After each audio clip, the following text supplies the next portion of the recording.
మేము మధ్యాహ్నం 3:30కి వెళ్దామని షూటింగ్ ప్లాన్ చేసుకుంటే మార్నింగ్ ఎండ్ ఉందని చూడండి. ఇప్పుడు వర్షం అనేది స్టార్ట్ అయింది. ఇది 3:30 అప్పుడు. ఇంకా వాన అది ఆగడమే లేదు, ఫుల్గా ఇంకా పడుతుంది. మేమనేది ఎట్టుకు పోకుండా ఇక్కడ మధ్యలో అనేది ఇరుక్కుపోయినాము. ఇక్కడ షాప్ దగ్గర నేను మా ఓడు అనేది. వాన ఎట్లా పడుతుందంటే అట్లా పడుతుంది. మమ్మల్ని ఎట్టుకు పోనీయకుండా ఇక్కడ ఆపేసింది కొద్దిసేపు. మధ్యాహ్నము 3:30 ఎప్పుడేమో లావు చినుకులు పడినాయి. ఇప్పుడు టైం 5:30 అయితే అంది. సన్న చినుకులతో దుమ్ము లేపుతుంది వాన అనేది.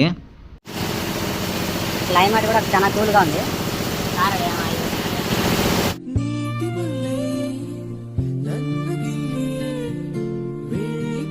వర్షం అనేది తగ్గినాక ఒక్క రోజంతా రిలాక్స్ అయిపోయినా. వర్షం అనేది తగ్గింది. ఇంకా వర్షం తగ్గిందేమో కానీ మేఘాలు అయితే అట్లాగే ఉన్నాయి.